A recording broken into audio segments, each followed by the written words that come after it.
Hi hello നമസ്കാരം. ശ്രീ ക്രിയേഷൻസിൻ്റെ പുതിയൊരു വീഡിയോയിലേക്ക് ഏവർക്കും സ്വാഗതം. ഇന്നത്തെ വീഡിയോയിൽ ഉൾപ്പെടുത്തിയിരിക്കുന്നത് ഒരു തക്കാളി ചോറാണ്. അതിനുവേണ്ടി നമുക്ക് ആദ്യം തന്നെ അടുപ്പത്ത് വെള്ളം വെച്ചിട്ടുണ്ട്. ഇനി അതിലോട്ട് തീ കൊടുക്കാം. ഇനി വെള്ളം തിളച്ച് വരുന്നതുവരേക്കും ഒന്ന് വെയിറ്റ് ചെയ്യണം. അരി വേവിക്കാൻ വെച്ച വെള്ളം തിളച്ച് വന്നിട്ടുണ്ട്. ഇനി അതിനകത്തോട്ട് ഒരു സ്പൂൺ ഉപ്പ്, ഒന്നല്ല കുറച്ചുകൂടെ ഇടേണ്ടി വരും, കുറച്ചുകൂടെ ഉപ്പ് ഇട്ടിട്ടുണ്ട്.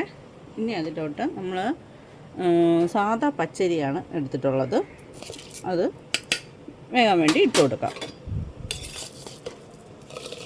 കഴുകി വൃത്തിയാക്കി വെച്ചതാണ്. 1.5 കപ്പ് പച്ചരിയാണ് എടുത്തിട്ടുള്ളത്.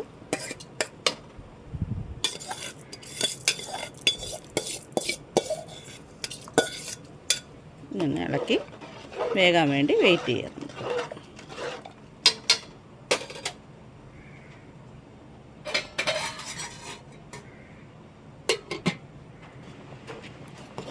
ചോറ് പാകത്തിന് വെന്തിട്ടുണ്ട്. ഇനി നമുക്കിത് വാർത്തെടുക്കാം. ഇത് അധികം വെന്ത് കുഴഞ്ഞു പോകരുത്. ഒരു വേവ് കിടക്കുമ്പോഴേ വാർത്തെങ്കിൽ തന്നെ നമുക്ക് തമ്മിൽ ഒട്ടാത്ത രീതിയിൽ ചോറ് കിട്ടത്തുള്ളൂ. നമുക്കിത് വാർത്തെടുക്കാം.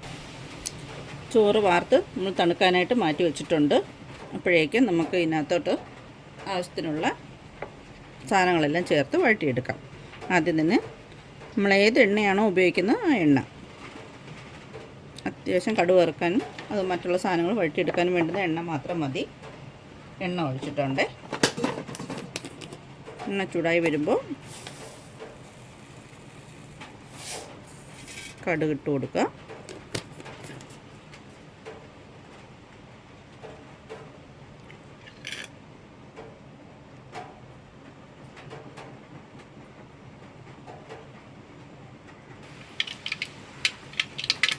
കടുക് പൊട്ടി വരുന്നുണ്ട്.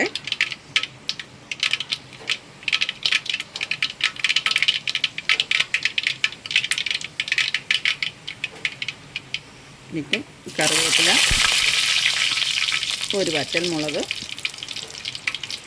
ചെറിയ പീസ് വെളുത്തുള്ളി, 2 അല്ലി വെളുത്തുള്ളി ചെറുതായിട്ട് നുറുക്കിയത്, ചെറിയ ജീരകം ഒരു 1/4 ടീസ്പൂണ്, പിന്നെ വേണ്ടുന്നത് ഇഞ്ചി, ചെറുതായിട്ട് ചോപ്പ് ചെയ്ത് വെച്ച ഇഞ്ചി.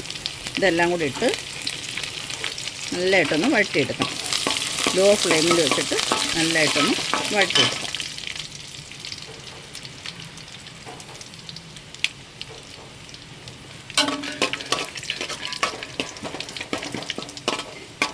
ചെറിയ പച്ചമണം ഒന്ന് മാറി വരുമ്പോഴേക്കും അടുത്ത് ചേർക്കേണ്ടത് ഉഴുന്നുപരിപ്പാണ്. 1 സ്പൂൺ ഉഴുന്നുപരിപ്പ്, പിന്നെ കടലപ്പരിപ്പ്, കൂടെ അണ്ടിപ്പരിപ്പ്, ഇത്രയും കൂടെ ചേർത്ത് ഒന്ന് വഴറ്റി മൂപ്പിച്ചെടുക്കണം.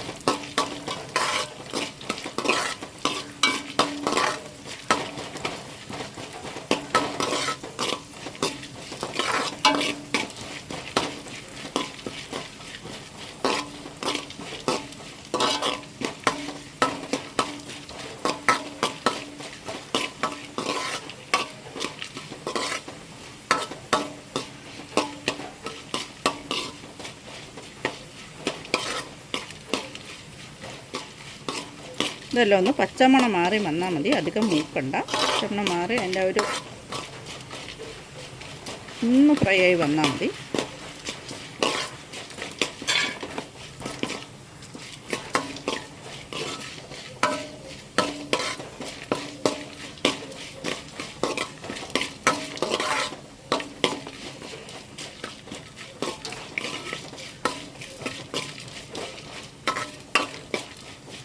അപ്പോഴേക്കും അതിനകത്തോട്ട് ഒരു സവാള ചെറുതായിട്ട് അരിഞ്ഞ് വെച്ചത്,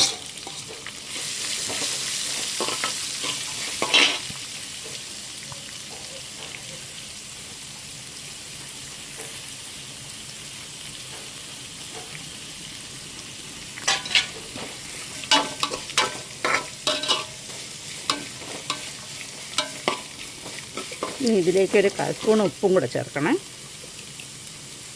ചോറിൽ നമ്മൾ ഉപ്പ് ചേർത്തിട്ടുണ്ട്, അതുകൊണ്ട് ഇതിലധികം ഉപ്പ് ചേർക്കേണ്ടത് ആവശ്യമില്ല. ലാസ്റ്റ് നമുക്ക് നോക്കിയിട്ട് ഉപ്പ് കുറവാണെങ്കിൽ ചേർത്ത് കൊടുക്കാം. സവാളയുടെ പച്ചമണമൊക്കെ നല്ലോണം മാറി ചെറിയൊരു കളർ ഷെയ്ഡ് മാറ്റം വരണം.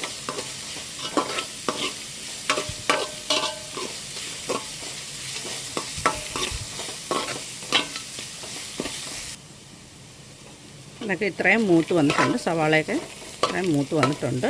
ഇനി ഇതിലോട്ട് നമുക്കൊരു 1/4 സ്പൂൺ നെയ്യൂടെ ചേർത്ത് കൊടുക്കാവേ. ഈ ചേർത്ത് നന്നായിട്ടൊന്ന് വഴറ്റിയെടുക്കണം.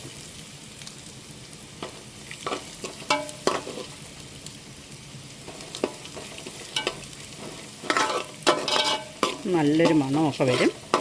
നല്ല ടേസ്റ്റുമാണ് നെയ്യ് ചേർക്കുന്നത്.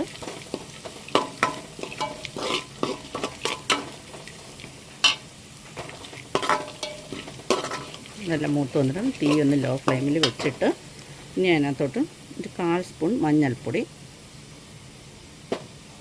ഒരു 1/4 സ്പൂണും മുളക് പൊടി. അത് അവരവരുടെ എരിവിനാവശ്യത്തിനാണ്. ഞാൻ പച്ചമുളകൊന്നും ചേർത്തിട്ടില്ല, വറ്റൽമുളക് ഒരെണ്ണേ ചേർത്തിട്ടുള്ളൂ. അതുകൊണ്ട് ഇച്ചിരി എരിവിനായിട്ട് മുളക് പൊടി ചേർത്തിട്ടുണ്ട്.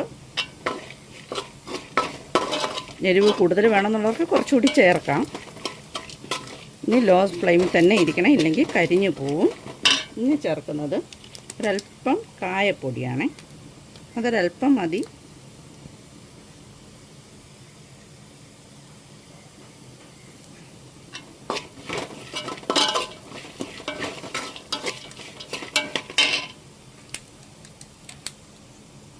ഇനി ഇതിലോട്ട് നമ്മൾ അരിഞ്ഞ് വെച്ചേക്കുന്ന തക്കാളി, 2 തക്കാളിയാണ് എടുത്തിട്ടുള്ളത്. 2 വലിയ തക്കാളിയാണ്.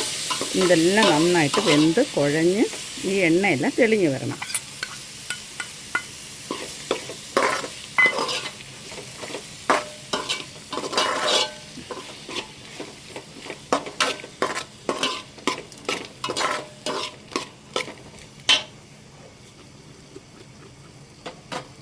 അപ്പോഴേക്കും നമ്മുടെ ചോറ് നന്നായിട്ടൊന്ന് തണുപ്പിച്ചെടുക്കണം. പ്ലേറ്റിലോട്ടൊക്കെ തട്ടി വെച്ച് നമുക്കൊന്ന് തണുപ്പിച്ച് മാറ്റിയെടുക്കാം. തക്കാളി നന്നായിട്ട് വഴണ്ട് വെന്തിറങ്ങട്ടെ. എല്ലാം നല്ല മിക്സായിട്ട് നല്ല എണ്ണയെല്ലാം തെളിഞ്ഞ് വരുന്നുണ്ട്. നമ്മുടെ ചാനൽ സബ്സ്ക്രൈബ് ചെയ്യാതെയാണ് കാണുന്നവരെങ്കിൽ ചാനലൊന്ന് സബ്സ്ക്രൈബ് ചെയ്തേക്കുക. കൂടാതെ ആ ബെല്ലും ഓളും കൊടുക്കുക. പിന്നെ ലൈക്ക്, കമൻറ്റ്, ഷെയറൊക്കെ ചെയ്യാൻ മറക്കരുതേ. പുതിയ വീഡിയോ ആയിട്ട് നമ്മൾ വീണ്ടും വരും. എല്ലാവരും ഇതൊന്ന് ട്രൈ ചെയ്ത് നോക്കണം. കുട്ടികൾക്കൊക്കെ സ്കൂളിൽ കൊണ്ടുവിടാനൊക്കെ എളുപ്പത്തിൽ നമുക്ക് തയ്യാറാക്കാവുന്നതാണ്. പിന്നെ കറിയൊന്നും വെക്കാനൊന്നും ഇല്ല എന്നൊക്കെ നമ്മൾ എന്നും വെക്കുന്ന ഒരേ കറികൾ തന്നെ റിപ്പീറ്റ് ചെയ്യുന്ന ഒരു വിഷമമൊക്കെ വരുമ്പോഴത്തേക്ക് നമുക്കിതുപോലെയൊക്കെ ഒന്ന് ട്രൈ ചെയ്യാവുന്നതാണ്. എളുപ്പത്തിൽ തയ്യാറാക്കാവുന്നതാണ്, വളരെ ടേസ്റ്റുമാണ്. ഇനി നമുക്ക് ഇതിനകത്തോട്ട് ചോറ് ചേർത്ത് കൊടുക്കാവുന്നതാണ്. ചോറ് ചേർത്ത് നല്ലോണം ഒന്ന് മിക്സ് ചെയ്തെടുക്കണം. അത്രയേ ഉള്ളൂ ഇതിനകത്ത് പണി. അത് കഴിഞ്ഞിട്ട് നമുക്ക് ഉപ്പൊക്കെ കറക്റ്റാണോ നോക്കുക. ഉപ്പ് കറക്റ്റ് ആവണമെന്നുണ്ടെങ്കിൽ, അല്ലെന്നുണ്ടെങ്കിൽ ഉപ്പ് ചേർത്ത് കൊടുക്കുക.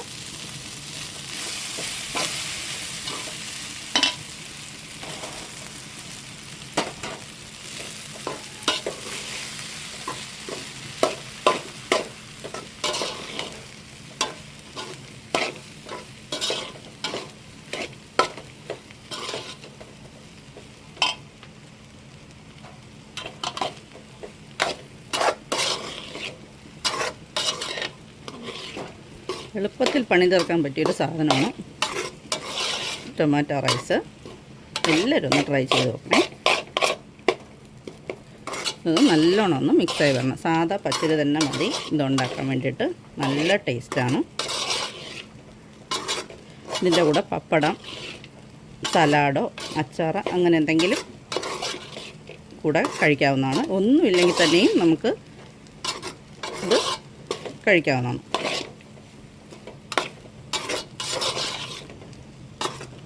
നമ്മുടെ അങ്ങനെ ടൊമാറ്റോ റൈസ് റെഡി ആയിട്ടുണ്ട്. പുതിയൊരു വീഡിയോ ആയിട്ട് വരുമ്പോഴേക്കും ബൈ.